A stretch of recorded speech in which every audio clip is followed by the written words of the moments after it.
ওখানে যেমন ছিল না একটা, তিনটা ছিল না, এখানেও তিনটা আছে, তাই না?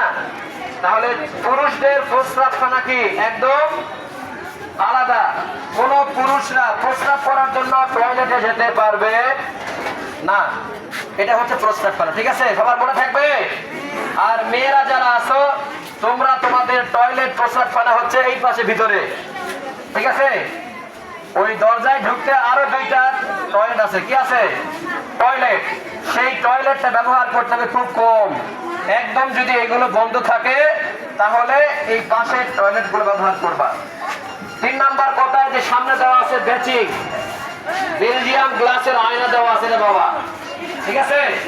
হ্যাঁ, এরপরে আরেকটা আছে ওজুখানা। কি আছে দেখছো? ওজুখানাতে স্যার কথা বলেন। ওজুখানাতে আরো ওজুর জন্য টেপ দেওয়া হবে, ওখানেও আয়নার গ্লাস দেওয়া হবে। এই জন্য যাদের হাত পা ধোয়া লাগবে, এখানে হাত ধোয়ার জন্য, মুখ ধোয়ার জন্য ধুইতে পারো। আর একটা আছে ওই পাশে ওজুখানা, সেখানেও তোমরা পা এবং হাত ধুইতে পারো, ঠিক আছে? সবার মনে থাকবে। আচ্ছা, আরেকটা বিষয়, ক্লাস চলাকালীন সময়ে কেউ বাহিরে যেতে পারবে না।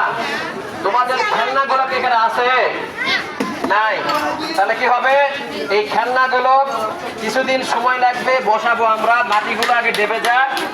আমাদের লাস্ট সীমানা যে প্রাচীর দেওয়া আছে না, ওই প্রাচীর পর্যন্ত প্রাচীর টানা হবে।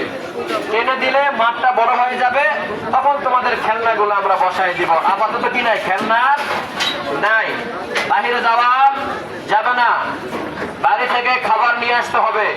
আর এখানে যে ছোট্ট করে দোকান থাকবে, যেগুলো ভারী খাবার সেগুলো তোমরা খেতে পারবা, ঠিক আছে? এতগুলো কথা কে কে বুঝতে পারেনি? সবাই বুঝতে পারছো?